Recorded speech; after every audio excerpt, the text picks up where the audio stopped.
ਸਤਨਾਮ ਸ੍ਰੀ ਵਾਹਿਗੁਰੂ ਸਾਹਿਬ ਜੀ। ਗੁਰ ਉਪਦੇਸ ਅਵੇਸ ਕਰ, ਪੈਰੀ ਪੈ ਰਹਿ ਰਾਸ ਕਰਨ ਦੇ। ਚਰਨ ਸਰਣ ਮਸਤਕ ਧਰਨ, ਚਰਨ ਰੇਣ ਮੁਖ ਤਿਲਕ ਸੁਹੰਦੇ। ਭਰਮ ਕਰਮ ਦਾ ਲੇਖ ਮੇਟ, ਲੇਖ ਅਲੇਖ ਵਿਸੇਖ ਬਣੰਦੇ। ਜਗਮਗ ਜੋਤ ਉਦੋਤ ਕਰ, ਸੂਰਜ ਚੰਦ ਨ ਲਖ ਪੁਜੰਦੇ। ਹਉਮੈ ਗਰਭ ਨਿਵਾਰ ਕੈ, ਸਾਧ ਸੰਗਤ ਸਚ ਮੇਲ ਮਿਲੰਦੇ। ਸਾਧ ਸੰਗਤ ਪੂਰਨ ਬ੍ਰਹਮ, ਚਰਨ ਕਵਲ ਪੂਜਾ ਪਰਚੰਦੇ। ਸੁਖ ਸੰਪਟ ਹੋਏ ਭਵਰ ਵਸੰਦੇ,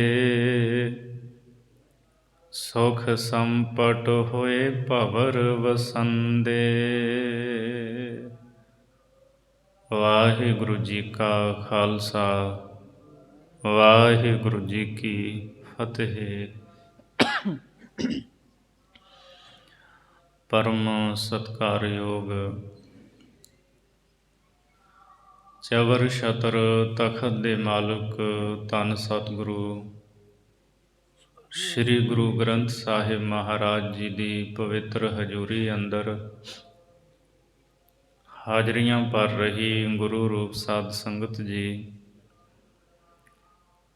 ਆਓ ਭਾਈ ਗੁਰਦਾਸ ਦੀਆਂ ਵਾਰਾਂ ਦੀ ਚੱਲ ਰਹੀ ਲੜੀਵਾਰ ਵਿਚਾਰ ਦੇ ਨਾਲ ਜੁੜੀਏ। ਛੇਵੀਂ ਵਾਰ ਦੀ 7ਵੀਂ ਪੌੜੀ ਦਾ ਪਾਠ ਆਪ ਜੀ ਨੇ ਸਰਵਣ ਕੀਤਾ ਹੈ। ਇਸ ਪੌੜੀ ਦੇ ਅੰਦਰ ਭਾਈ ਗੁਰਦਾਸ ਸਾਹਿਬ ਜੀ ਗੁਰਮੁਖ ਦੀ, ਗੁਰਸਿੱਖ ਦੀ ਰਹਿਣੀ ਦਾ ਜ਼ਿਕਰ ਕਰਦੇ ਹੈ। ਗੁਰੂ ਕੇ ਸਿੱਖ ਸਦਾ ਹੀ ਸਤਿਗੁਰੂ ਦੇ ਅਨੁਸਾਰ ਹੀ ਰਹਿੰਦੇ ਹੈ, ਗੁਰ ਸ਼ਬਦ ਦੇ ਨਾਲ ਜੁੜਦੇ ਹੈ, ਗੁਰੂ ਦੀ ਪ੍ਰੀਤ ਹਿਰਦੇ ਦੇ ਵਿੱਚ ਪਾਲਦੇ ਹੈ ਤੇ ਆਪਣੇ ਆਪ ਨੂੰ ਭੌਰਾ ਬਣਾ ਕੇ ਗੁਰੂ ਦੇ ਚਰਨਾਂ ਕਮਲਾਂ ਦਾ ਰਸ ਸਦਾ ਹੀ ਮਾਣਦੇ ਹੈ। ਸੋ ਆਓ ਭਾਈ ਸਾਹਿਬ ਜੀ ਕਿਰਪਾ ਕਰ ਰਹੇ ਹਨ। ਵਾਹਿਗੁਰੂ ਜੀ ਗੁਰ ਉਪਦੇਸ ਅਵੇਸ ਕਰ, ਪੈਰੀ ਪੈ ਰਹਿ ਰਾਸ ਕਰਨ ਦੇ। ਜਿਹੜਾ ਗੁਰੂ ਦਾ ਸਿੱਖ ਹੈ ਉਹ ਗੁਰੂ ਦੇ ਉਪਦੇਸ਼ ਦੇ ਵਿੱਚ ਅਵੇਸ ਕਰ ਕਰਕੇ ਪੈਰੀ ਪੈ ਰਹਿ ਰਾਸ ਕਰਨ ਦੇ, ਪੈਰੀ ਪੈਣ ਦੀ ਰਹੁ ਰੀਤ ਕਰਦੇ ਹੈ। ਗੁਰੂ ਦੇ ਉਪਦੇਸ਼ ਦੇ ਵਿੱਚ ਘਰ ਕਰ ਲੈਂਦੇ ਹੈ, ਭਾਵ ਗੁਰੂ ਦੇ ਉਪਦੇਸ਼ ਦੇ ਵਿੱਚ ਵਸਦੇ ਹੈ, ਜਾਂ ਗੁਰੂ ਦੇ ਉਪਦੇਸ਼ ਨੂੰ ਆਪਣੇ ਹਿਰਦੇ ਵਿੱਚ ਵਸਾ ਕੇ ਪੈਰੀ ਪੈਣ ਦੀ ਰਹੁ ਰੀਤ ਕਰਦੇ ਹੈ। ਗੁਰੂ ਦੇ ਚਰਨਾਂ 'ਤੇ ਪੈਂਦੇ ਹੈ, ਇਹ ਰਹੁ ਰੀਤ ਕਰਦੇ ਹੈ। ਅਵੇਸ ਦੇ ਥਾਂ 'ਤੇ ਪਾਠੰਤਰ ਆਦੇਸ਼ ਵੀ ਹੈ। ਗੁਰ ਉਪਦੇਸ ਆਦੇਸ਼ ਕਰ। ਆਦੇਸ਼ ਦਾ ਭਾਵ ਨਮਸਕਾਰ। ਗੁਰੂ ਦਾ ਜੋ ਉਪਦੇਸ਼ ਹੈ, ਗੁਰੂ ਦੀ ਸਿੱਖਿਆ ਹੈ, ਉਹਦੇ ਅੱਗੇ ਸੀਸ ਝੁਕਾਉਂਦੇ ਹੈ। ਪੂਰਨ ਤੌਰ 'ਤੇ ਗੁਰੂ ਦੇ ਉਪਦੇਸ਼ ਨੂੰ ਕਮਾਉਂਦੇ ਹੈ ਅਤੇ ਪੈਰੀਂ ਪੈਣ ਦੀ ਰਹੁ ਰੀਤ ਕਰਦੇ ਹੈ। ਚਰਨ ਸਰਣ ਮਸਤਕ ਧਰਨ, ਚਰਨ ਰੇਣ ਮੁਖ ਤਿਲਕ ਸੁਹੰਦੇ। ਸਤਿਗੁਰੂ ਦੇ ਚਰਨਾਂ ਦੀ ਸ਼ਰਨ ਦੇ ਵਿੱਚ ਪੈ ਕੇ ਮਸਤਕ ਧਰਨ, ਗੁਰੂ ਦੇ ਚਰਨਾਂ ਦੇ ਉੱਤੇ ਮੱਥਾ ਰੱਖਦੇ ਹੈ, ਭਾਵ ਗੁਰ ਚਰਨਾਂ ਦੇ ਉੱਤੇ ਮੱਥਾ ਟੇਕਦੇ ਹੈ। ਚਰਨ ਰੇਣ ਮੁਖ ਤਿਲਕ ਸੁਹੰਦੇ, ਗੁਰੂ ਦੇ ਚਰਨਾਂ ਦੀ ਧੂੜੀ ਉਹਨਾਂ ਦੇ ਮੱਥੇ ਦੇ ਉੱਤੇ ਸ਼ੋਭਾ ਪਾਉਂਦੀ ਹੈ। ਕਹਿੰਦੇ ਇਹੀ ਤਿਲਕ ਹੈ ਜੋ ਮੱਥੇ 'ਤੇ ਸ਼ੋਭਾ ਪਾਉਂਦਾ ਹੈ। ਜਦੋਂ ਨਮਸਕਾਰ ਕਰਦੇ ਹੈ, ਗੁਰ ਚਰਨਾਂ ਦੀ ਧੂੜ ਮਸਤਕ 'ਤੇ ਲੱਗਦੀ ਹੈ। ਇਹ ਤਿਲਕ ਗੁਰ ਚਰਨਾਂ ਦੀ ਧੂੜ ਦਾ ਮੱਥੇ 'ਤੇ ਤਿਲਕ ਸੁਭਾਏਮਾਨ ਕਰਦੇ ਹੈ। ਭਰਮ ਕਰਮ ਦਾ ਲੇਖ ਮੇਟ, ਲੇਖ ਅਲੇਖ ਵਿਸੇਖ ਬਣੰਦੇ। ਗੁਰੂ ਚਰਨਾਂ 'ਤੇ ਨਮਸਕਾਰ ਕਰਕੇ ਗੁਰਸਿੱਖ ਜਿਹੜੇ ਨੇ ਉਹ ਕਰਮ ਕਾਂਡਾਂ ਅਤੇ ਵਹਿਮਾਂ ਭਰਮਾਂ ਦਾ ਲੇਖ ਹੀ ਮੇਟ ਲੈਂਦੇ ਹੈ। ਕਰਮ ਕਾਂਡ ਵਹਿਮਾਂ ਭਰਮਾਂ ਦੇ ਵਿੱਚ ਨਹੀਂ ਪੈਂਦੇ। ਭਰਮ ਕਰਮ ਦਾ ਲੇਖ ਮੇਟ, ਕਰਮਾਂ ਅਤੇ ਭਰਮਾਂ ਦਾ ਲੇਖ ਮੇਟ ਲੈਂਦੇ ਹੈ। ਲੇਖ ਅਲੇਖ ਵਿਸੇਖ ਬਣਾਉਂਦੇ, ਅਤੇ ਗੁਰੂ ਚਰਨਾਂ 'ਤੇ ਮੱਥਾ ਟੇਕ ਕੇ ਅਲੇਖ ਜਿਹੜਾ ਲੇਖੇ ਵਿੱਚ ਨਹੀਂ ਹੈ ਪਰਮਾਤਮਾ, ਵਿਸ਼ੇਸ਼ ਕਰਕੇ ਉਹਦੀ ਪ੍ਰਾਪਤੀ ਦਾ, ਉਹਦੇ ਗੁਣਾਂ ਨੂੰ ਗਾਉਣ ਦਾ, ਉਹਦੀਆਂ ਸਿਫਤਾਂ ਕਰਨ ਦਾ ਲੇਖ ਆਪਣੇ ਮਸਤਕ ਦੇ ਉੱਤੇ ਉਘਾੜ ਲੈਂਦੇ ਹੈ। ਅਥਵਾ ਜਿਹੜੇ ਗੁਰੂ ਕੇ ਸਿੱਖ ਹਨ, ਲੇਖ ਅਲੇਖ ਵਿਸੇਖ ਬਣੰਦੇ, ਲੇਖੇ ਤੋਂ ਜੋ ਅਲੇਖ ਹੈ ਪਰਮਾਤਮਾ, ਵਿਸ਼ੇਸ਼ ਕਰਕੇ ਉਹਦੀ ਪ੍ਰੀਤ, ਉਹਦਾ ਪਿਆਰ ਆਪਣੇ ਹਿਰਦੇ ਦੇ ਵਿੱਚ ਸਦਾ ਹੀ ਬਣਾਈ ਰੱਖਦੇ ਹੈ। ਸਦਾ ਹੀ ਪਰਮਾਤਮਾ ਦੇ ਨਾਲ ਪ੍ਰੀਤ ਰਹਿੰਦੀ ਹੈ ਗੁਰਸਿੱਖਾਂ ਦੀ। ਜਗਮਗ ਜੋਤ ਉਦੋਤ ਕਰ, ਸੂਰਜ ਚੰਦ ਨ ਲੱਖ ਪੁਜੰਦੇ। ਜਗਮਗ ਪ੍ਰਭੂ ਦੀ ਜੋਤ ਨੂੰ ਆਪਣੇ ਹਿਰਦੇ ਦੇ ਵਿੱਚ ਪ੍ਰਗਟ ਕਰ ਲੈਂਦੇ ਆ ਗੁਰੂ ਕੇ ਸਿੱਖ। ਅਤੇ ਇਹ ਪ੍ਰਭੂ ਦੀ ਜੋਤ ਐਸੀ ਹੈ, ਲੱਖਾਂ ਸੂਰਜ ਲੱਖਾਂ ਚੰਦਰਮਾ ਇਹਦੇ ਬਰਾਬਰ ਨਹੀਂ ਪੁੱਜ ਸਕਦੇ। ਗੁਰੂ ਗ੍ਰੰਥ ਸਾਹਿਬ ਦੀ ਬਾਣੀ ਦਾ ਅਸੀਂ ਬਚਨ ਪੜ੍ਹਦੇ ਹਾਂ, ਜੇ 100 ਚੰਦਾ ਉਗਵਹਿ, ਸੂਰਜ ਚੜ੍ਹੈ ਹਜ਼ਾਰ, ਏਤੇ ਚਾਨਣ ਹੁੰਦਿਆਂ, ਗੁਰ ਬਿਨ ਘੋਰ ਅੰਧਾਰ। ਸੂਰਜ ਚੰਦਰਮਾ ਦਾ ਤਾਂ ਬਾਹਰ ਦਾ ਚਾਨਣ ਹੈ, ਮਨੁੱਖ ਦੇ ਹਿਰਦੇ ਦੇ ਵਿੱਚ ਅਗਿਆਨਤਾ ਦਾ ਹਨੇਰਾ ਹੈ। ਇਹ ਹਨੇਰਾ ਗੁਰ ਸ਼ਬਦ ਦੇ ਨਾਲ ਦੂਰ ਹੋਵੇਗਾ। ਜਿਹੜੇ ਗੁਰਸਿੱਖ ਨੇ ਪਰਮਾਤਮਾ ਦੀ ਜਗਮਗ ਜੋਤ ਨੂੰ ਆਪਣੇ ਹਿਰਦੇ ਵਿੱਚ ਉਦੋਤ ਪ੍ਰਗਟ ਕਰ ਲੈਂਦੇ ਹੈ, ਅਤੇ ਇਸ ਜੋਤ ਦੇ ਬਰਾਬਰ ਲੱਖਾਂ ਸੂਰਜ ਲੱਖਾਂ ਚੰਦ ਪਹੁੰਚ ਨਹੀਂ ਸਕਦੇ। ਐਸਾ ਵੱਖਰਾ ਚਾਨਣ ਹੁੰਦਾ ਇਸ ਜੋਤ ਦਾ। ਸਮਝ ਪੈਂਦੀ ਹੈ, ਸੂਝ ਮਿਲਦੀ ਹੈ, ਅਗਿਆਨਤਾ ਦਾ ਹਨੇਰਾ ਦੂਰ ਹੋ ਜਾਂਦਾ ਹੈ, ਮਨੁੱਖ ਗਿਆਨਵਾਨ ਬਣ ਜਾਂਦਾ ਹੈ। ਹਉਮੈ ਗਰਭ ਨਿਵਾਰ ਕੈ, ਸਾਧ ਸੰਗਤ ਸਚ ਮੇਲ ਮਿਲੰਦੇ। ਹਉਮੈ ਹੰਕਾਰ ਨੂੰ ਦੂਰ ਕਰਕੇ ਸਾਧ ਸੰਗਤ ਦੇ ਸੱਚੇ ਮੇਲ ਦੇ ਵਿੱਚ ਮਿਲਦੇ ਹੈ। ਸਾਧ ਸੰਗਤ ਸੱਚ ਮੇਲ ਮਿਲੰਦੇ, ਇਹ ਸੱਚਾ ਮਿਲਾਪ ਹੈ।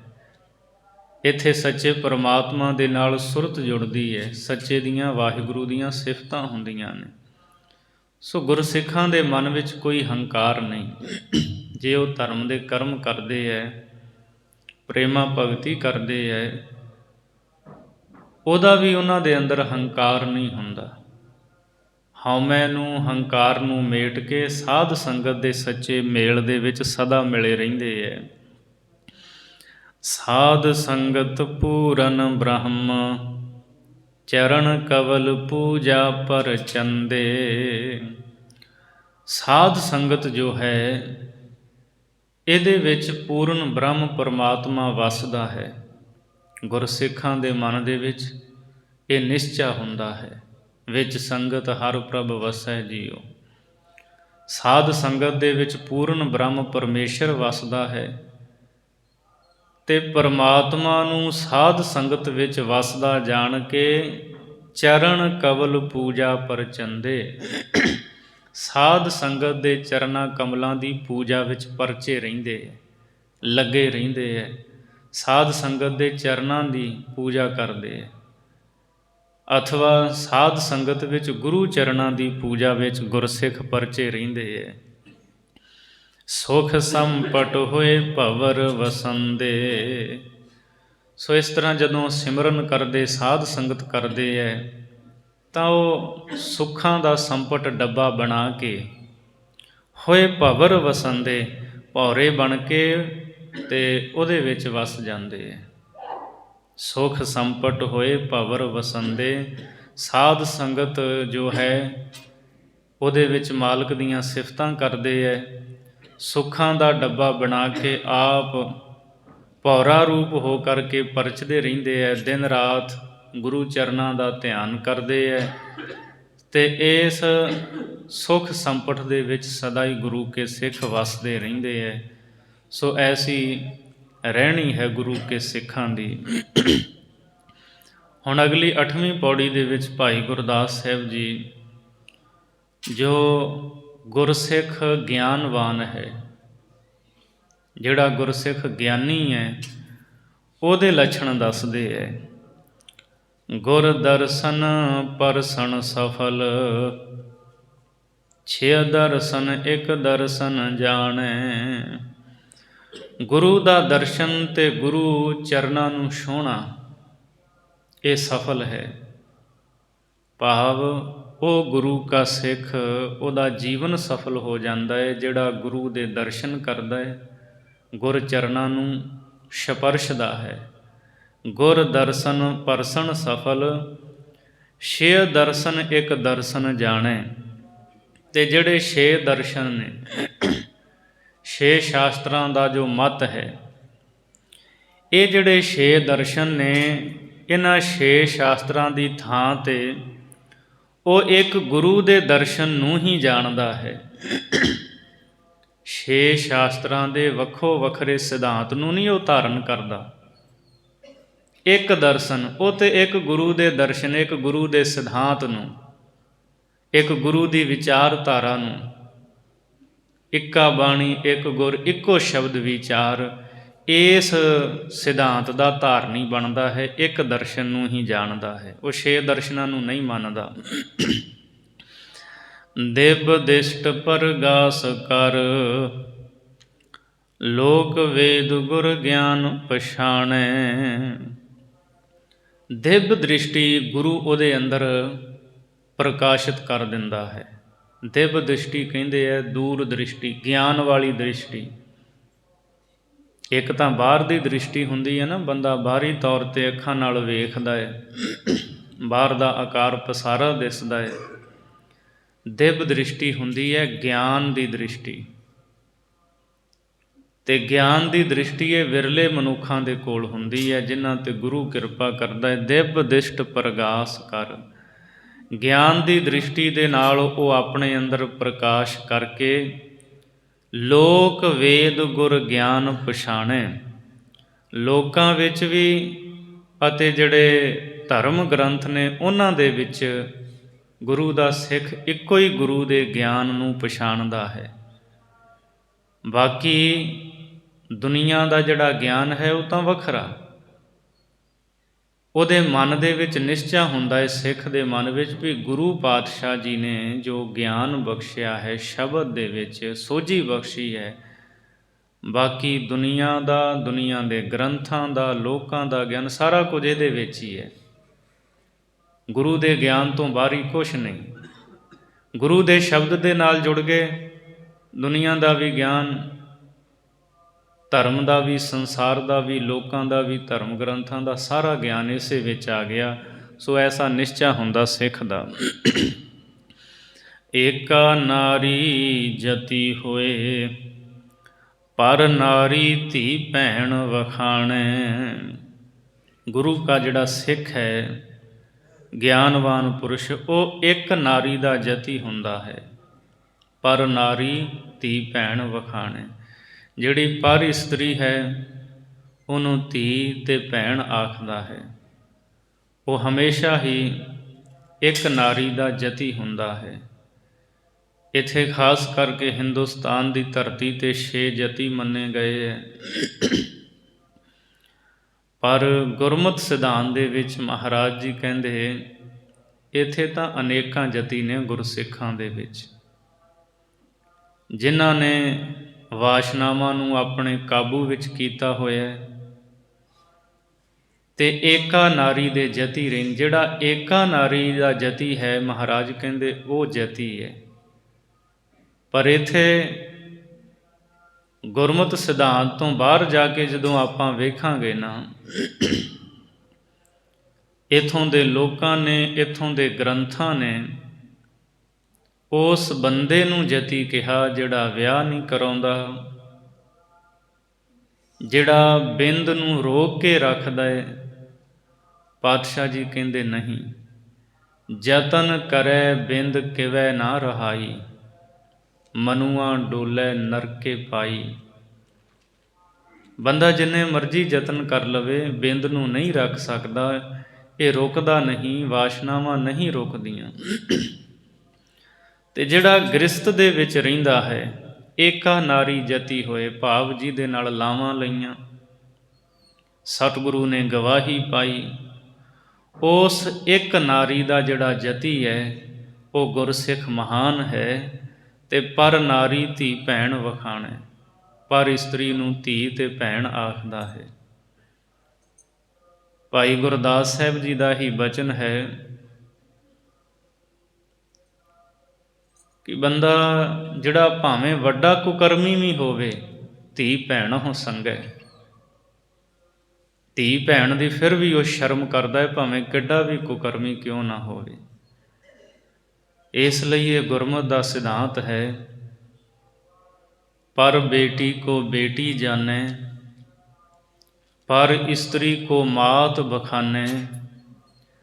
ਆਪਣੀ ਇਸਤਰੀ ਸੋਂ ਰਤ ਹੋਈ, ਰਹਿਤਵਾਨ ਗੁਰ ਕਾ ਸਿੰਘ ਸੋਈ।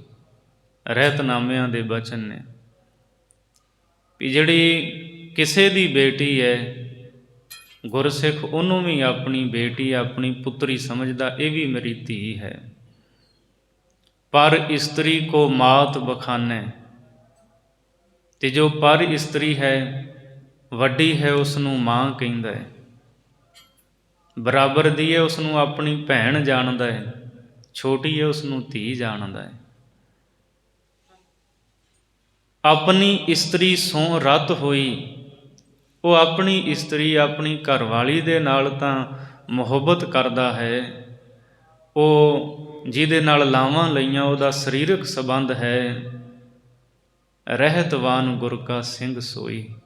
ਕਹਿੰਦੇ ਉਹੀ ਗੁਰੂ ਦਾ ਰਹਿਤ ਬਹਿਤ ਦੇ ਵਿੱਚ ਪਰਪੱਕ ਰਹਿਣ ਵਾਲਾ ਸਿੱਖ ਹੈ, ਸਿੰਘ ਹੈ। ਸੋ ਗੁਰੂ ਪਾਤਸ਼ਾਹ ਜੀ ਕਹਿੰਦੇ ਨੇ, ਭਾਈ ਗੁਰਦਾਸ ਸਾਹਿਬ ਜੀ ਫਰਮਾਉਂਦੇ ਨੇ, ਸਿੱਖ ਦਾ ਜੀਵਨ ਕੈਸਾ ਹੈ, ਏਕਾ ਨਾਰੀ ਜਤੀ ਹੋਏ, ਪਰ ਨਾਰੀ ਧੀ ਭੈਣ ਵਖਾਣੈ। ਤੇ ਕਲਗੀਧਰ ਪਾਤਸ਼ਾਹ ਗੁਰੂ ਗੋਬਿੰਦ ਸਿੰਘ ਮਹਾਰਾਜ ਜੀ ਦੇ ਵੀ ਅਸੀਂ ਬਚਨ ਇਹ ਪੜ੍ਹਦੇ ਹਾਂ, ਸੁਧ ਜਬ ਤੇ ਹਮ ਧਰੀ ਬਚਨ ਗੁਰ ਦਏ ਹਮਾਰੇ, ਪੂਤ ਇਹ ਪ੍ਰਣ ਤੋਹੇ ਪ੍ਰਾਨ ਜਬ ਲਗ ਘਟ ਥਾਰੇ। ਨਿਜ ਨਾਰੀ ਕੇ ਸੰਗ ਨੇਹੋ ਤੁਮ ਨਿਤ ਬੜਾਈਓ, ਪਰ ਨਾਰੀ ਕੀ ਸੇਜ ਭੂਲ ਸੁਪਨੇ ਹੋ ਨਾ ਜਾਈਓ। ਕਲਗੀਧਰ ਮਹਾਰਾਜ ਫਰਮਾਉਂਦੇ ਹੈ, ਮਹਾਰਾਜ ਕਹਿੰਦੇ ਜਦੋਂ ਤੋਂ ਅਸੀਂ ਸੁੱਧ ਧਾਰਨ ਕੀਤੀ ਹੈ, ਵੱਡੇ ਹੋਏ ਹਾਂ, ਬਚਨ ਗੁਰ ਦਏ ਹਮਾਰੇ, ਸਾਡੇ ਗੁਰੂ ਤੇਗ ਬਹਾਦਰ ਮਹਾਰਾਜ ਜੀ ਨੇ ਸਾਨੂੰ ਇਹ ਬਚਨ ਦਿੱਤੇ ਹੈ, ਪ੍ਰਣ ਕਰਵਾਇਆ ਹੈ ਕਿ ਸੁਧ ਜਬ ਤੇ ਹਮ ਧਰੇ ਬਚਨ ਗੁਰ ਦਏ ਹਮਾਰੇ, ਪੂਤ ਇਹ ਪ੍ਰਣ ਤੋਹੇ ਪ੍ਰਾਨ ਜਬ ਲਗ ਘਟ ਥਾਰੇ। ਐ ਪੁੱਤਰ, ਤੈਨੂੰ ਇਹ ਪ੍ਰਣ ਹੈ ਜਦੋਂ ਤੱਕ ਤੇਰੇ ਸਰੀਰ ਦੇ ਵਿੱਚ ਪ੍ਰਾਣ ਹਨ, ਸਵਾਸ ਚੱਲਦੇ ਨੇ, ਇਸ ਪ੍ਰਣ ਦੇ ਉੱਤੇ ਕਾਇਮ ਰਹਿਣਾ। ਉਹ ਕਿਹੜਾ ਨਿਜ ਨਾਰੀ ਕੇ ਸੰਗ ਨੇਹੋ ਤੁਮ ਨਿਤ ਵਢਾਈਓ। ਕਹਿੰਦੇ ਨਿਜ ਦੀ ਜਿਹੜੀ ਨਾਰੀ ਇਸਤਰੀ ਹੈ ਨਾ, ਉਹਦੇ ਨਾਲ ਤਾਂ ਨੇਹ ਕਰ ਨਿਤ ਹੀ, ਪਰ ਨਾਰੀ ਕੀ ਸੇਜ ਭੂਲ ਸੁਪਨੇ ਹੂ ਨਾ ਜਾਈਓ। ਪਰ ਤੱਕ ਗੱਲ ਤਾਂ ਕਿਤੇ ਦੂਰ ਦੀ, ਸੁਪਨੇ ਦੇ ਵਿੱਚ ਵੀ ਤੂੰ ਆਪਣੇ ਮਨ ਨੂੰ ਡੋਲਣ ਨਾ ਦੇਵੇਂ, ਐਸਾ ਜੀਵਨ ਹੋਵੇ। ਪਰ ਨਾਰੀ ਦੀ ਸੇਜ ਦੇ ਉੱਤੇ ਸੁਪਨੇ ਵਿੱਚ ਵੀ ਨਹੀਂ ਜਾਣਾ। ਪਰ ਨਾਰੀ ਕੇ ਭਜੇ ਸਹਿਸ ਬਾਸਵ ਭਗ ਪਾਏ, ਪਰ ਨਾਰੀ ਕੇ ਭਜੇ ਚੰਦਰ ਕਾ ਲੰਕ ਨ ਲਗਾਏ, ਪਰ ਨਾਰੀ ਕੇ ਹੇਤ ਸੀਸ ਦਸ ਸੀਸ ਗਵਾਇਓ ਹੋ, ਪਰ ਨਾਰੀ ਕੇ ਹੇਤ ਕਟਕ ਕਵਰਨ ਕੋ ਘਾਇਓ। ਕਿੰਨੇ ਗਰਕ ਹੋ ਗਏ। ਇੰਦਰ ਦਾ ਕੀ ਹਾਲ ਹੋਇਆ। ਗੌਤਮ ਨਾਰ ਅਹਿਲਿਆ ਇਸਤਰੀ ਤਿਸ ਦੇਖ ਇੰਦਰ ਲੁਭਾਇਆ, ਸਹਿਸ ਸਰੀਰ ਚਿਹਨ ਭਗ ਹੂਏ ਤਾਂ ਮਨ ਪਛੋਤਾਇਆ। ਚੰਦਰ ਨੂੰ ਕਲੰਕ ਲੱਗਿਆ। ਇਸੇ ਤਰ੍ਹਾਂ ਪਰ ਨਾਰੀ ਕੇ ਹੇਤ ਸੀਸ 10 ਸੀਸ ਗਵਾਇਓ। 10 ਸਿਰਿਆਂ ਵਾਲਾ ਜਿਹੜਾ ਰਾਵਣ, ਉਹ ਸੀਤਾ ਨੂੰ ਚੱਕ ਲਿਆਇਆ ਸੀ, ਉਹਦਾ ਹਸ਼ਰ ਕੀ ਹੋਇਆ। ਪਰ ਨਾਰੀ ਕੇ ਹੇਤ ਕਟਕ ਕਵਰਨ ਕੋ ਘਾਇਓ। ਦ੍ਰੋਪਦੀ ਨੂੰ ਬੇਪਤ ਕਰਨਾ ਚਾਹਿਆ ਸੀ ਦੁਰਯੋਧਨ ਨੇ ਭਰੀ ਸਭਾ ਵਿੱਚ, ਕਿਉਂਕਿ ਉਹਨਾਂ ਜੂਆ ਖੇਡਿਆ, ਸਭ ਕੁਝ ਹਾਰ ਗਏ। ਫਿਰ ਦ੍ਰੋਪਦੀ ਵੀ ਦਾਅ 'ਤੇ ਲਾਤੀ, ਉਹਨੂੰ ਵੀ ਹਾਰ ਗਏ। ਜੰਗ ਹੋਈ ਮਹਾਭਾਰਤ ਦੀ। ਤਾਂ ਮਹਾਰਾਜ ਕਲਗੀਧਰ ਜੀ ਕਹਿੰਦੇ ਹੈ ਕਿ ਸਾਡੇ ਗੁਰੂ ਨੇ ਸਾਨੂੰ, ਗੁਰੂ ਤੇਗ ਬਹਾਦਰ ਜੀ ਨੇ ਸਿੱਖਿਆ ਦਿੱਤੀ, ਜੀਵਨ ਉੱਚਾ ਸੁੱਚਾ ਰੱਖਣਾ ਹੈ। ਭਾਈ ਗੁਰਦਾਸ ਸਾਹਿਬ ਜੀ ਫਰਮਾਉਂਦੇ, ਏਕਾ ਨਾਰੀ ਜਤੀ ਹੋਏ, ਪਰ ਨਾਰੀ ਧੀ ਭੈਣ ਵਖਾਣਾ। ਭਾਈ ਗੁਰਦਾਸ ਸਾਹਿਬ ਜੀ ਦਾ ਹੀ ਇੱਕ ਬਚਨ ਅਸੀਂ ਪੜ੍ਹਦੇ ਹਾਂ, ਦੇਖ ਪਰਾਈਆਂ ਚੰਗੀਆਂ, ਮਾਵਾਂ ਭੈਣਾਂ ਧੀਆਂ ਜਾਣੇ। ਮਾਵਾਂ ਭੈਣਾਂ ਤੇ ਧੀਆਂ ਜਾਣ। ਮਾਂ ਭੈਣ ਧੀ, ਉਹਨੂੰ ਵੇਖ ਕੇ ਕਦੇ ਬੰਦੇ ਦੇ ਅੰਦਰ ਵਾਸ਼ਨਾ ਪੈਦਾ ਨਹੀਂ ਹੋ ਸਕਦੀ। ਸੋ ਇਸ ਲਈ ਇਹ ਸਿੱਖ ਦਾ ਜੀਵਨ ਹੈ। ਆਨੰਦਪੁਰ ਸਾਹਿਬ ਦੀ ਇੱਕ ਜੰਗ ਦੇ ਵਿੱਚ ਮੁਗਲਾਂ ਦਾ ਇੱਕ ਡੋਲਾ ਖਾਲਸੇ ਦੇ ਹੱਥ ਲੱਗ ਗਿਆ। ਧੰਨ ਗੁਰੂ ਗੋਬਿੰਦ ਸਿੰਘ ਸਾਹਿਬ ਮਹਾਰਾਜ ਜੀ ਨੂੰ ਜਦੋਂ ਪਤਾ ਲੱਗਾ, ਮਹਾਰਾਜ ਸੱਚੇ ਪਾਤਸ਼ਾਹ ਨੇ ਖਾਲਸੇ ਨੂੰ ਬਚਨ ਕਹੇ, ਸੁਰੱਖਿਅਤ ਇਹਦੇ ਘਰ ਵਿੱਚ ਇਹਨੂੰ ਪਹੁੰਚਾ ਕੇ ਆਵੋ। ਖਾਲਸੇ ਨੇ ਕੁਝ ਬਚਨ ਗੁਰੂ ਗੋਬਿੰਦ ਸਿੰਘ ਮਹਾਰਾਜ ਜੀ ਨੂੰ ਕਹੇ। ਇਤਿਹਾਸ ਦੇ ਵਿੱਚ ਉਹ ਬੋਲ ਦਰਜ ਨੇ। ਖਾਲਸੇ ਨੇ ਕਿਹਾ, ਮਹਾਰਾਜ, ਜਿਹੜੇ ਮੁਗਲ ਨੇ, ਤੁਰਕ ਨੇ, ਪਾਤਸ਼ਾਹ ਜੀ, ਜਦ ਕੋਈ ਬਹੂ ਬੇਟੀ ਉਹਨਾਂ ਦੇ ਹੱਥ ਆ ਜਾਂਦੀ ਹੈ ਤਾਂ ਮਹਾਰਾਜ ਜੀ ਉਹ ਉਹਦੀ ਇੱਜ਼ਤ ਲੁੱਟਦੇ ਹੈ। ਤੇ ਕੀ ਇਸ ਗੱਲ ਦਾ ਬਦਲਾ ਨਹੀਂ ਲਿਆ ਜਾ ਸਕਦਾ? ਜਦੋਂ ਖਾਲਸੇ ਨੇ ਵਚਨ ਕੀਤਾ, ਧੰਨ ਗੁਰੂ ਗੋਬਿੰਦ ਸਿੰਘ ਸਾਹਿਬ ਮਹਾਰਾਜ ਵੀਰ ਰਸ ਦੇ ਵਿੱਚ ਆ ਗਏ। ਸਤਿਗੁਰੂ ਦੇ ਨੇਤਰ ਲਾਲ ਹੋ ਗਏ। ਮਹਾਰਾਜ ਕਹਿੰਦੇ, ਖਾਲਸਾ ਜੀ, ਫਿਰ ਖਾਲਸੇ ਵਿੱਚ ਆਪਣੇ ਵਿੱਚ ਤੇ ਉਹਨਾਂ ਵਿੱਚ ਫਰਕ ਕੀ ਰਹਿ ਗਿਆ? ਜੇ ਬਦਲੇ ਦੀ ਭਾਵਨਾ ਦੇ ਨਾਲ ਕੁਕਰਮ ਕਰਨ ਲੱਗ ਪਏ ਤੇ ਫਿਰ ਖਾਲਸਾ ਖਾਲਸਾ ਨਹੀਂ ਹੈ। ਸੁਨ ਸਤਿਗੁਰ ਬੋਲੇ ਤਿਸ ਬੇਰੇ, ਹਮ ਲੈ ਜਾਣੇ ਪੰਥ ਉਚੇਰੇ, ਨਹੀਂ ਅਧੋ ਗਤੀ ਬਿਖੈ ਪੁਚਾਵੇਂ, ਯਾ ਤੇ ਕਲਮਲ ਕਰਨ ਹਟਾਵੇਂ। ਇਸ ਤੋਂ ਪਹਿਲਾਂ ਦੇ ਬੋਲ ਨੇ, ਪੁਨ ਸਿੰਘਨ ਬੂਝੀ ਗੁਣ ਖਾਨੀ। ਸਿੱਖਾਂ ਨੇ ਗੁਣਾਂ ਦੀ ਖਾਨ ਗੁਰੂ ਗੋਬਿੰਦ ਸਿੰਘ ਮਹਾਰਾਜ ਤੋਂ ਬਚਨ ਪੁੱਛਿਆ। ਸਕਲ ਤੁਰਕ ਭੁਗਵੇਂ ਹਿੰਦੁਆਨੀ। ਮਹਾਰਾਜ, ਇਹ ਜਿਹੜੇ ਤੁਰਕ ਨੇ ਨਾ, ਇਹ ਹਿੰਦੂਆਂ ਦੀ ਬਹੂ ਬੇਟੀਆਂ ਨੂੰ ਲਿਜਾ ਕਰਕੇ ਭੁਗਵੇਂ ਕੁਕਰਮ ਕਰਦੇ ਹੈ। ਸਿੱਖ ਬਦਲਾ ਲੈ ਭਲਾ ਜਨਾਏ, ਗੁਰ ਸ਼ਾਸਤਰ ਕਿਉਂ ਵਰਜ ਹਟਾਏ। ਕਿ ਸਿੱਖ ਇਸ ਗੱਲ ਦਾ ਬਦਲਾ ਨਹੀਂ ਲੈ ਸਕਦਾ? ਆਪਾਂ ਉਹਨਾਂ ਦੀਆਂ ਇਸਤਰੀਆਂ ਚੁੱਕ ਲਿਆਈਏ, ਬਦਲਾ ਲਈਏ। ਗੁਰ ਸ਼ਾਸਤਰ ਕਿਉਂ ਵਰਜ ਹਟਾਏ। ਗੁਰੂ ਤੇ ਧਰਮ ਗ੍ਰੰਥ ਫਿਰ ਇਸ ਗੱਲ ਤੋਂ ਕਿਉਂ ਰੋਕਦਾ ਹੈ? ਜੇ ਉਹ ਕਰਦੇ ਆ ਤੇ ਅਸੀਂ ਵੀ ਬਦਲਾ ਲੈ ਸਕਦੇ ਹਾਂ। ਸੁਨ ਸਤਿਗੁਰ ਬੋਲੇ ਤਿਸ ਬੇਰੇ, ਹਮ ਲੈ ਜਾਣੇ ਪੰਥ ਉਚੇਰੇ। ਮਹਾਰਾਜ ਕਹਿੰਦੇ ਖਾਲਸਾ ਜੀ, ਅਸੀਂ ਆਪਣੇ ਇਸ ਪੰਥ ਨੂੰ ਬੜਾ ਉੱਚਾ ਲੈ ਕੇ ਜਾਣਾ ਹੈ। ਨਹੀਂ ਅਧੋ ਗਤੀ ਵਿਖੇ ਪੁਚਾਵੇਂ। ਇਹਨੂੰ ਅਸੀਂ ਨਰਕਾਂ ਦੇ ਟੋਏ ਵਿੱਚ, ਰਸਾਤਲ ਵਿੱਚ ਥੋੜ੍ਹੀ ਸੁੱਟਣਾ ਹੈ। ਖਾਲਸੇ ਦੀ ਅਧੋਗਤੀ ਨਹੀਂ ਕਰਨੀ। ਅਸੀਂ ਤਾਂ ਖਾਲਸੇ ਨੂੰ ਬਹੁਤ ਉੱਚਾ ਸੁੱਚਾ ਜੀਵਨ ਦਿੱਤਾ ਹੈ। ਜਾਂ ਤੇ ਕਲਮਲ ਕਰਨ ਹਟਾਵੇਂ। ਇਸ ਲਈ ਪਾਪ ਕਰਮ ਕਰਨ ਤੋਂ ਅਸੀਂ ਖਾਲਸੇ ਨੂੰ ਰੋਕਦੇ ਹਾਂ। ਦੁਸ਼ਮਣ ਦੀ ਧੀ ਭੈਣ ਵੀ ਜੇ ਖਾਲਸੇ ਦੇ ਕੋਲ ਆ ਜਾਂਦੀ ਹੈ, ਉਹਨੂੰ ਸੁਰੱਖਿਅਤ ਉਹਦੇ ਘਰ ਦੇ ਵਿੱਚ ਪਹੁੰਚਾ ਕੇ ਆਉਂਦਾ ਹੈ। ਇਹ ਖਾਲਸੇ ਦਾ ਕਰੈਕਟਰ ਰਿਹਾ ਹੈ, ਕਿਰਦਾਰ ਰਿਹਾ ਹੈ, ਇਹ ਖਾਲਸੇ ਦਾ ਜੀਵਨ ਰਿਹਾ ਹੈ। ਤੋ ਸਤਿਗੁਰੂ ਦਾ ਬਚਨ ਮੰਨ ਕੇ ਖਾਲਸੇ ਨੇ ਫਿਰ ਉਸ ਡੋਲੇ ਨੂੰ, ਉਹ ਬੀਬੀ ਨੂੰ ਉਹਦੇ ਘਰੇ ਸੁਰੱਖਿਅਤ ਪਹੁੰਚਾਇਆ ਸੀ। ਭਾਈ ਗੁਰਦਾਸ ਸਾਹਿਬ ਜੀ ਕਹਿੰਦੇ ਇਹ ਸਿੱਖ ਦਾ ਜੀਵਨ ਹੈ। ਪਰ ਨਾਰੀ ਨੂੰ ਧੀ ਭੈਣ ਕਹਿੰਦਾ ਹੈ। ਪਰ ਧਨ ਸੂਅਰ ਗਾਏ, ਪਰ ਧਨ ਸੂਅਰ ਗਾਏ ਜਿਉ, ਮਕਰੂਹ ਹਿੰਦੂ ਮੁਸਲਮਾਨੈ। ਪਰਾਇਆ ਧਨ ਜਿਹੜਾ ਨਾ, ਉਹ ਸਿੱਖ ਵਾਸਤੇ ਕਿਸ ਤਰ੍ਹਾਂ ਹੈ।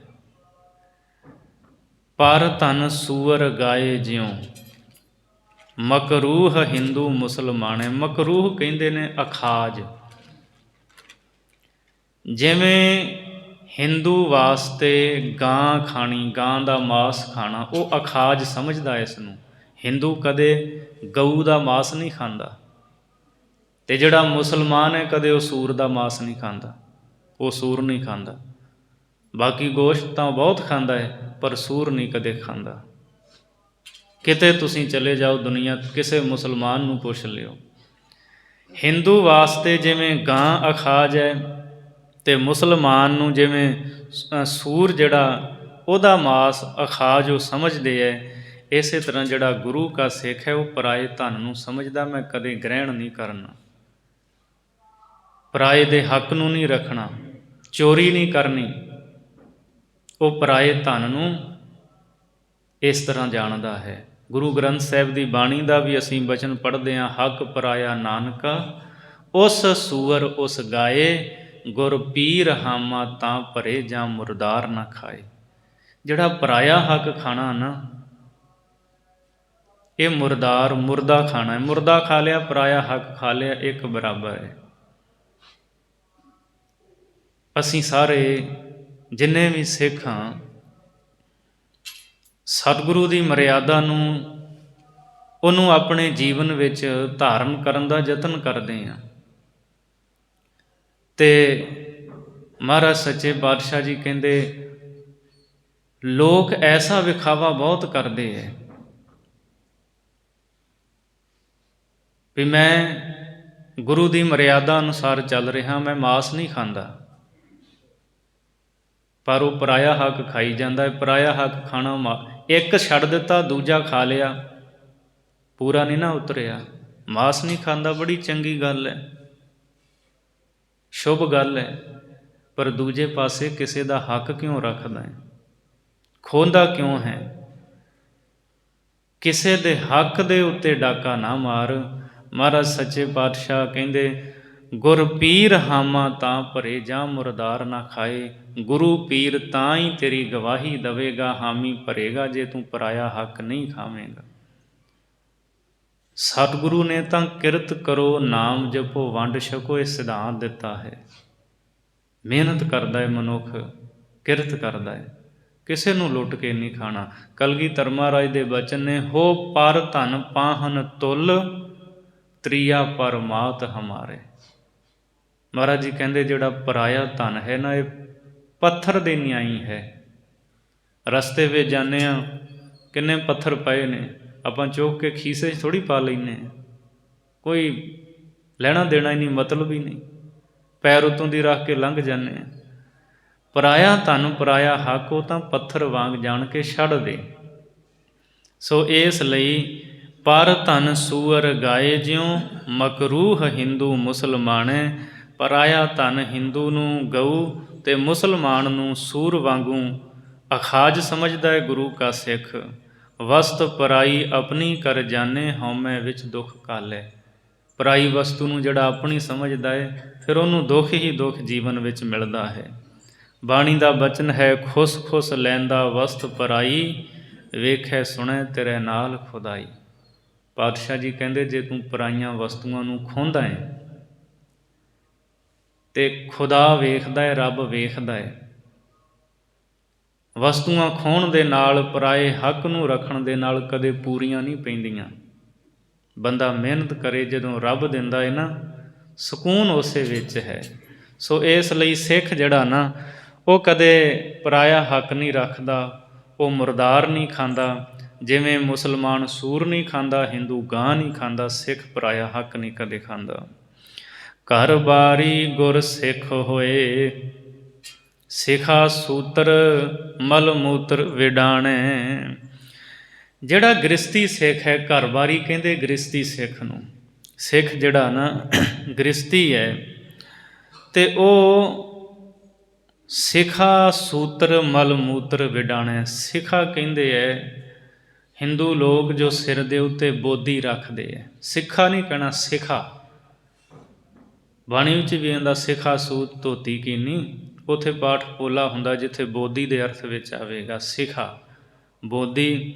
ਤੇ ਸੂਤਰ ਜੋ ਹਿੰਦੂ ਲੋਕ ਜੰਝੂ ਪਾਉਂਦੇ ਹੈ, ਜਨੇਊ ਪਾਉਂਦੇ ਹੈ।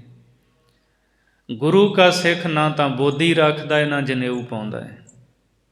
ਮਲ ਮੂਤਰ ਵਿਡਾਣੇ, ਜਿਵੇਂ ਮਲ ਮੂਤਰ ਨੂੰ ਉਹ ਗੰਦਾ ਸਮਝ ਕੇ ਤਿਆਗ ਦਿੰਦਾ ਹੈ, ਛੱਡ ਦਿੰਦਾ ਹੈ, ਇਸ ਤਰ੍ਹਾਂ ਗੁਰੂ ਕਾ ਸਿੱਖ ਨਾ ਤਾਂ ਬੋਦੀ ਰੱਖਦਾ ਤੇ ਨਾ ਹੀ ਜੰਝੂ ਪਾਉਂਦਾ ਹੈ। ਸਿੱਖ ਗੁਰੂ ਦੀ ਮਰਿਆਦਾ ਅਨੁਸਾਰ ਚੱਲਦਾ ਹੈ। ਹਾਂ, ਉਹਨਾਂ ਦੀ ਨਿੰਦਿਆ ਵੀ ਨਹੀਂ ਕਰਦਾ। ਗੁਰੂ ਨਾਨਕ ਸਾਹਿਬ ਸੱਚੇ ਪਾਤਸ਼ਾਹ ਜੀ ਨੇ ਸਿੱਖ ਧਰਮ ਚਲਾਇਆ। ਮਹਾਰਾਜ ਜੀ ਨੇ ਹਿੰਦੂ ਮੁਸਲਮਾਨ ਤੋਂ ਵੱਖਰੀ ਮਰਿਆਦਾ ਦਿੱਤੀ, ਔਰ ਬੜਾ ਨਿਰਾਲਾ ਇਹ ਧਰਮ ਸਤਿਗੁਰੂ ਨੇ ਸਾਜਿਆ ਬਣਾਇਆ ਹੈ। ਤੇ ਸਿੱਖ ਮਹਾਰਾਜ ਦੇ ਹੁਕਮ ਅਨੁਸਾਰ ਸਾਬਤ ਸੂਰਤ ਰਹਿੰਦਾ ਹੈ। ਕਲਗੀਧਰ ਮਹਾਰਾਜ ਜੀ ਨੇ ਕਿਰਪਾ ਕੀਤੀ, ਅੰਮ੍ਰਿਤ ਦੀ ਦਾਤ ਬਖਸ਼ੀ, 5 ਕਕਾਰ ਬਖਸ਼ੇ, ਕੇਸ ਕੰਘਾ ਕੜਾ ਕਿਰਪਾਨ ਕਛਹਿਰਾ। ਇਹਨਾਂ 5 ਕੱਕਿਆਂ ਦਾ ਧਾਰਨੀ, ਇਹਨਾਂ ਦੀ ਮਰਿਆਦਾ ਰਹਿਤ ਰੱਖਦਾ ਹੈ, 4 ਬਜਰ ਕੁਰੈਤਾਂ ਤੋਂ ਬਚ ਕੇ ਰਹਿੰਦਾ ਹੈ। ਸਿੱਖ ਇਸ ਤਰ੍ਹਾਂ ਗੁਰੂ ਮਰਿਆਦਾ ਅਨੁਸਾਰ ਜੀਵਨ ਬਤੀਤ ਕਰਦਾ ਹੈ। ਸਿਖਾ ਸੂਤਰ ਬੋਧੀ ਤੇ ਸੂਤਰ ਜਨੇਊ, ਇਸ ਦਾ ਤਿਆਗ ਕਰ ਦਿੰਦਾ ਹੈ। ਜਿਵੇਂ ਮਲ ਮੂਤਰ ਨੂੰ ਉਹ ਤਿਆਗਦਾ ਹੈ, ਉਹਨੂੰ ਗ੍ਰਹਿਣ ਨਹੀਂ ਕਰਦਾ। ਸੋ ਇਸ ਤਰ੍ਹਾਂ ਤਿਆਗ ਦਿੰਦਾ ਹੈ, ਗੁਰੂ ਦੀ ਮਰਿਆਦਾ ਅਨੁਸਾਰ ਰਹਿੰਦਾ ਹੈ। ਪਾਰ ਬ੍ਰਹਮ ਪੂਰਨ ਬ੍ਰਹਮ, ਗਿਆਨ ਧਿਆਨ ਗੁਰ ਸਿੱਖ ਸਿਆਣੇ। ਜਿਹੜਾ ਗੁਰੂ ਕਾ ਸਿੱਖ ਹੈ, ਉਹ ਗੁਰੂ ਦੇ ਗਿਆਨ ਧਿਆਨ ਕਰਕੇ ਪਾਰ ਬ੍ਰਹਮ ਪਰਮੇਸ਼ਰ ਨੂੰ ਸਾਰੀਆਂ ਥਾਵਾਂ 'ਤੇ ਪਰਿਪੂਰਨ ਜਾਣਦਾ ਹੈ। ਗੁਰੂ ਦੇ ਬਖਸ਼ੇ ਗਿਆਨ ਧਿਆਨ ਕਰਕੇ ਪਰਮਾਤਮਾ ਨੂੰ ਸਾਰੀਆਂ ਥਾਵਾਂ 'ਤੇ ਵਸਦਾ ਜਾਣਦਾ ਹੈ। ਸਭ ਮਹਿ ਜੋਤ, ਜੋਤ ਹੈ ਸੋਏ, ਤਿਸ ਦਾ ਚਾਨਣ ਸਭ ਮਹਿ ਚਾਨਣ ਹੋਏ। ਉਹਦੇ ਅੰਦਰ ਐਸੀ ਭਾਵਨਾ ਹੁੰਦੀ ਹੈ। ਜਲ ਥਲ ਮਹੀਲ ਪੂਰਿਆ, ਸੁਆਮੀ ਸਿਰਜਨਹਾਰ, ਅਨਕ ਭਾਂਤ ਹੋਏ ਪਸਰਿਆ, ਨਾਨਕ ਏਕ ਓੰਕਾਰ। ਉਹ ਜਾਣਦਾ ਹੈ ਸਾਰੀਆਂ ਥਾਵਾਂ 'ਤੇ ਇੱਕ ਪਰਮਾਤਮਾ ਜਿਹੜਾ ਹੈ ਉਹੀ ਵਸਦਾ ਹੈ। ਸਾਧ ਸੰਗਤ ਮਿਲ ਪਤ ਪਰਵਾਣੇ। ਐਸੇ ਜਿਹੜੇ ਗੁਰਸਿੱਖ ਗਿਆਨਵਾਨ ਹਨ, ਉਹਨਾਂ ਗਿਆਨਵਾਨ ਪੁਰਸ਼ਾਂ ਦੀ ਸਾਧ ਸੰਗਤ ਦੇ ਵਿੱਚ ਜੇ ਕੋਈ ਪਾਪੀ ਵੀ ਜਾਂਦਾ ਨਾ, ਉਹ ਵੀ ਪਵਿੱਤਰ ਹੋ ਜਾਂਦਾ ਹੈ। ਉਹਦੀ ਪਤ ਇੱਜ਼ਤ ਵੀ ਮਾਲਕ ਦੇ ਦਰ 'ਤੇ ਪ੍ਰਵਾਨ ਹੋ ਜਾਂਦੀ ਹੈ। ਉਹ ਪਤ ਇੱਜ਼ਤ ਵਾਲਾ ਬਣ ਜਾਂਦਾ ਹੈ, ਪ੍ਰਮਾਣਿਕ ਇੱਜ਼ਤ ਵਾਲਾ ਹੋ ਜਾਂਦਾ ਹੈ। ਗੁਰੂ ਕਾ ਸਿੱਖ, ਉਹਨਾਂ ਦੀ ਸੰਗਤ ਜਿਹੜੀ ਉਹ ਮਹਾਨ ਹੈ। ਪਾਪੀ ਵੀ ਪਵਿੱਤਰ ਹੋ ਜਾਂਦੇ ਹੈ। ਅਗਲੀ 9ਵੀਂ ਪੌੜੀ ਦੇ ਵਿੱਚ ਭਾਈ ਸਾਹਿਬ ਜੀ ਕਿਰਪਾ ਕਰਦੇ ਹੈ। ਗਾਈ ਬਾਹਲੇ ਰੰਗ ਜਿਉ, ਖੜ ਚਰ ਦੁੱਧ ਦੇਣ ਇੱਕ ਰੰਗੀ। ਜਿਵੇਂ ਗਾਵਾਂ ਬਹੁਤ ਰੰਗਾਂ ਦੀਆਂ ਹੁੰਦੀਆਂ ਨੇ, ਕਾਲੀਆਂ, ਚਿੱਟੀਆਂ, ਡੱਬ ਖੜੱਬੀਆਂ, ਧੌਲੀਆਂ। ਗਾਵਾਂ ਦੇ ਰੰਗ ਬਹੁਤ ਹੁੰਦੇ ਨੇ। ਗਾਈ ਬਾਹਲੇ ਰੰਗ ਜਿਉਂ, ਜਿਵੇਂ ਗਾਵਾਂ ਕਈ ਰੰਗਾਂ ਦੀਆਂ ਹੁੰਦੀਆਂ ਨੇ।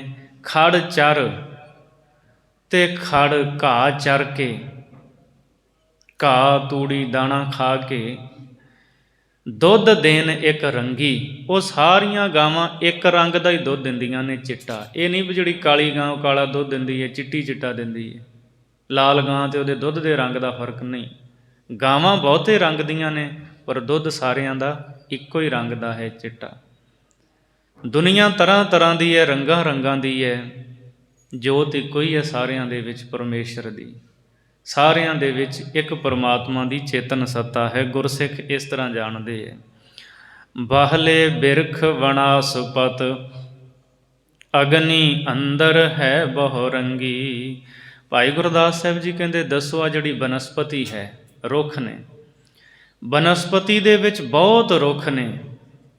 ਅਗਨੀ ਅੰਦਰ ਹੈ ਬਹੁ ਰੰਗੀ, ਕੀ ਇਹਨਾਂ ਦੇ ਵਿੱਚ ਅੱਗ ਜਿਹੜੀ ਉਹ ਬਹੁਤ ਰੰਗਾਂ ਦੀ ਹੁੰਦੀ ਹੈ?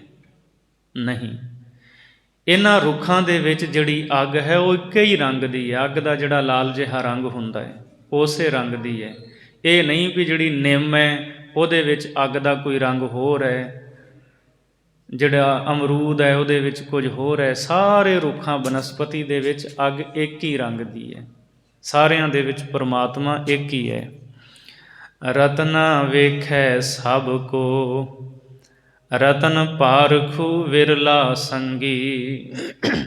ਤੇ ਭਾਈ ਗੁਰਦਾਸ ਜੀ ਨੂੰ ਸਵਾਲ ਕੀਤਾ ਗੁਰਸਿੱਖਾਂ ਨੇ ਵੀ ਜੇ ਅੱਗ ਸਾਰੇ ਰੁੱਖਾਂ ਦੇ ਵਿੱਚ ਇੱਕ ਰੰਗ ਦੀ ਹੈ, ਰੰਗਾਂ ਰੰਗਾਂ ਦੀਆਂ ਗਾਵਾਂ ਦਾ ਦੁੱਧ ਇੱਕ ਰੰਗ ਦਾ ਚਿੱਟਾ ਹੈ, ਤੁਸੀਂ ਕਹਿੰਦੇ ਹੋ ਵੀ ਰੱਬ ਸਾਰਿਆਂ ਦੇ ਵਿੱਚ ਇੱਕੋ ਹੀ ਹੈ, ਫਿਰ ਇਸ ਗੱਲ ਦੀ ਸਮਝ ਕਿਉਂ ਨਹੀਂ ਪੈਂਦੀ ਸਾਰਿਆਂ ਨੂੰ?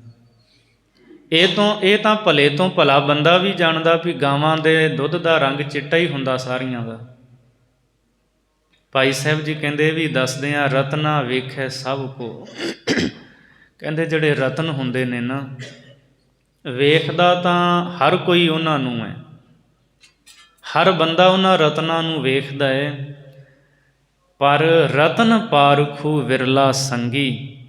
ਰਤਨਾਂ ਨੂੰ ਪਰਖਣ ਵਾਲਾ ਕੋਈ ਵਿਰਲਾ ਹੀ ਸੰਗੀ ਸਾਥੀ ਹੁੰਦਾ ਹੈ। ਲੋਕਾਂ ਦੀ ਭੀੜ ਹੈ, ਸਾਰਿਆਂ ਨੇ ਉਹ ਰਤਨ ਵੇਖਿਆ, ਪਰ ਜਿਹੜਾ ਪਾਰਖੂ ਹੈ ਨਾ, ਉਹਨੂੰ ਹੀ ਪਤਾ ਲੱਗੇਗਾ ਨਾ ਇਸ ਰਤਨ ਦੀ ਕੀਮਤ ਕੀ ਹੈ, ਇਹ ਰਤਨ ਅਸਲੀ ਹੈ ਜਾਂ ਨਕਲੀ ਹੈ। ਤੋ ਜਿਹੜਾ ਪਾਰਖੂ ਉਹ ਇਸ ਗੱਲ ਨੂੰ ਸਮਝਦਾ ਹੈ। ਹਰ ਬੰਦੇ ਨੂੰ ਰਤਨ ਦੀ ਪਰਖ ਨਹੀਂ ਹੁੰਦੀ। ਇਸੇ ਤਰ੍ਹਾਂ ਪਰਮਾਤਮਾ ਤਾਂ ਹੈ ਸਾਰਿਆਂ ਵਿੱਚ, ਪਰ ਹਰ ਬੰਦੇ ਨੂੰ ਪਰਖ ਨਹੀਂ। ਹਰੇਕ ਦੇ ਕੋਲ ਉਹ ਮੱਤ ਨਹੀਂ ਜਿਹਦੇ ਨਾਲ ਪਰਖ ਸਕੇ। ਹੀਰੇ ਹੀਰਾ ਭੇਦਿਆ, ਰਤਨ ਮਾਲ ਸਤ ਸੰਗਤ ਚੰਗੀ। ਹੀਰੇ ਨੂੰ ਹੀਰਾ ਵਿੰਨਦਾ ਹੈ। ਹੀਰੇ ਨੂੰ ਜਦੋਂ ਵਿੰਨਿਆ ਜਾਂਦਾ ਹੈ ਨਾ, ਜਾਂ ਇਉਂ ਕਹਿ ਲਓ ਵੀ ਜਿਹੜੀ ਉਹ ਡਰਿੱਲ ਹੁੰਦੀ ਹੈ, ਉਹਦੇ ਅੱਗੇ ਨਾ ਇੱਕ ਹੀਰੇ ਦਾ ਹੀ ਉਹ ਬਣਾਇਆ ਹੋਇਆ ਕਿਣਕਾ ਲਾਇਆ ਹੁੰਦਾ ਹੈ, ਜਿਹਦੇ ਨਾਲ ਹੀਰੇ ਵਿੱਚ ਸੁਰਾਖ ਕੀਤਾ ਜਾਂਦਾ ਹੈ। ਭਾਈ ਗੁਰਦਾਸ ਸਾਹਿਬ ਜੀ ਕਹਿੰਦੇ ਇਹ ਜਿਹੜਾ ਮਨ ਹੈ ਨਾ, ਇਹ ਹੀਰਾ ਹੈ। ਦੂਜਾ ਗੁਰੂ ਦਾ ਸ਼ਬਦ ਹੀਰਾ ਹੈ। ਹੀਰੇ ਹੀਰਾ ਵੇਦਿਆ, ਗੁਰੂ ਸ਼ਬਦ ਹੀਰੇ ਦੇ ਨਾਲ ਸਿੱਖ ਦਾ ਮਨ ਹੀਰਾ ਇਹ ਵਿੰਨਿਆ ਜਾਂਦਾ ਹੈ। ਰਤਨ ਮਾਲ ਸਤ ਸੰਗਤ ਚੰਗੀ, ਤੇ ਜਿਨ੍ਹਾਂ ਦਾ ਮਨ ਹੀਰਾ ਗੁਰੂ ਦੇ ਸ਼ਬਦ ਦੇ ਹੀਰੇ ਦੇ ਨਾਲ ਵਿੰਨਿਆ ਹੈ, ਉਹ ਸਾਧ ਸੰਗਤ ਰੂਪੀ ਚੰਗੀ ਰਤਨਾਂ ਦੀ ਜਿਹੜੀ ਮਾਲਾ ਹੈ ਉਹਦੇ ਵਿੱਚ ਪਰੋਤੇ ਜਾਂਦੇ ਹੈ, ਸ਼ਬਦ ਦੇ ਨਾਲ ਓਤ ਪੋਤ ਹੋ ਜਾਂਦੇ ਹੈ। ਅੰਮ੍ਰਿਤ ਨਦਰ ਨਿਹਾਲਿਓਨ, ਹੋਏ ਨਿਹਾਲ ਨਾ ਹੋ ਰਸ ਮੰਗੀ।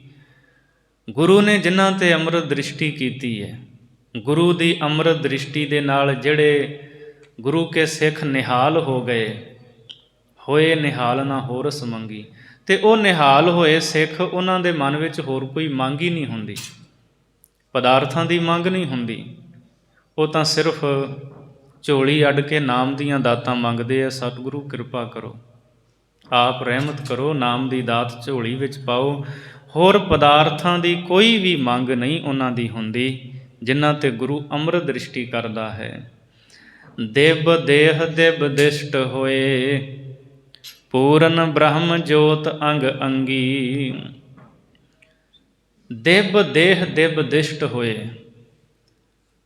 ਤੇ ਗੁਰੂ ਪਾਤਸ਼ਾਹ ਕਿਰਪਾ ਕਰਦਾ ਏ, ਉਹਨਾਂ ਗੁਰਸਿੱਖਾਂ ਦੀ ਦ੍ਰਿਸ਼ਟੀ ਦਿਵ ਹੁੰਦੀ, ਭਾਵ ਦ੍ਰਿਸ਼ਟੀ ਗਿਆਨ ਵਾਲੀ ਹੁੰਦੀ ਹੈ।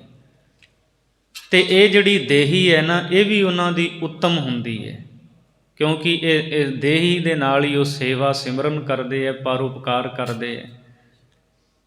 ਦਿਵ ਦੇਹ ਦਿਵ ਦਿਸ਼ਟ ਹੋਏ, ਉੱਤਮ ਦੇਹੀ ਉਹਨਾਂ ਦੀ ਹੁੰਦੀ ਹੈ ਔਰ ਗਿਆਨ ਵਾਲੀ ਦ੍ਰਿਸ਼ਟੀ ਹੁੰਦੀ ਹੈ।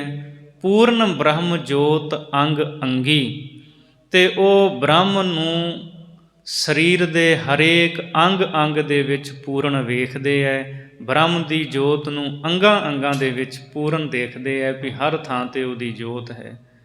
ਅੱਖਾਂ ਦੇ ਵਿੱਚ ਉਹਦੀ ਜੋਤ ਹੈ, ਵੇਖਣ ਦਾ ਕੰਮ ਕਰਦੀ ਹੈ। ਕੰਨਾਂ ਵਿੱਚ ਜੋਤ ਹੈ, ਸੁਣਨ ਦਾ ਕੰਮ ਕਰਦੀ ਹੈ। ਜ਼ੁਬਾਨ ਵਿੱਚ ਜੋਤ ਸੱਤਾ ਹੈ, ਬੋਲਦੀ ਹੈ।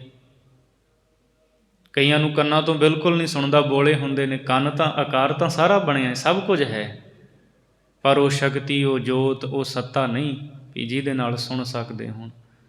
ਕਈ ਬੰਦੇ ਆਪਾਂ ਨੂੰ ਮਿਲਦੇ ਆ ਵੇ ਚੰਗੇ ਭਲੇ, ਜਿਵੇਂ ਸਾਡੇ ਵੱਲ ਵੇਖ ਰਹੇ ਹੁੰਦੇ ਹੈ, ਪਰ ਬਾਅਦ 'ਚ ਪਤਾ ਲੱਗਦਾ ਉਹਨਾਂ ਦੀ ਤਾਂ ਅੱਖਾਂ ਦੀ ਜੋਤ ਹੀ ਨਹੀਂ ਹੈ, ਉਹ ਦੇਖ ਹੀ ਨਹੀਂ ਪਾਉਂਦੇ। ਤਾਂ ਉਹ ਜਿਹੜੀ ਰੱਬ ਦੀ ਜੋਤ ਹੈ ਨਾ, ਸਰੀਰ ਦੇ ਇੱਕ ਇੱਕ ਅੰਗ ਦੇ ਵਿੱਚ ਹੈ। ਸਾਧ ਸੰਗਤ ਸਤਿਗੁਰ ਸਹਿ ਲੰਗੀ। ਇਸੇ ਤਰ੍ਹਾਂ ਭਾਈ ਗੁਰਦਾਸ ਸਾਹਿਬ ਜੀ ਕਹਿੰਦੇ, ਸਤਿਗੁਰਾਂ ਦੀ ਜਿਹੜੀ ਸਾਧ ਸੰਗਤ ਹੈ ਨਾ, ਇਹ ਸਹਿ ਲੰਗੀ, ਇਹਦੇ ਨਾਲ ਗੁਰਸਿੱਖ ਦਾ ਸੱਚਾ ਸੰਬੰਧ ਹੈ। ਇਹ ਸੰਬੰਧੀ ਹੈ ਸਾਧ ਸੰਗਤ, ਸਾਧ ਸੰਗਤ ਦੇ ਨਾਲ ਸੱਚਾ ਮੇਲ ਹੈ। ਗੁਰਸਿੱਖ ਸਦਾ ਹੀ ਸਾਧ ਸੰਗਤ ਦੇ ਨਾਲ ਮਿਲੇ ਰਹਿੰਦੇ ਹੈ। ਸਤਿਗੁਰੂ ਕਿਰਪਾ ਕਰਨ, ਵਿਚਾਰਾਂ ਕਰਦਿਆਂ ਹੋਈਆਂ ਭੁੱਲਾਂ ਦੀ ਖਿਮਾ ਬਖਸ਼ਣੀ, ਅਗਾਂ ਵਾਸਤੇ ਸੁਮਤ ਬਖਸ਼ਣੀ। ਦਿਵ ਦੇਹ ਦਿਵ ਦਿਸ਼ਟ ਹੋਏ, ਪੂਰਨ ਬ੍ਰਹਮ ਜੋਤ ਅੰਗ ਅੰਗੀ। ਸਾਧ ਸੰਗਤ ਸਤਿਗੁਰ ਸਹਿ ਲੰਗੀ। ਵਾਹਿਗੁਰੂ ਜੀ ਕਾ ਖਾਲਸਾ, ਵਾਹਿਗੁਰੂ ਜੀ ਕੀ ਫਤਿਹ। ਤੂੰ ਠਾਕੁਰ।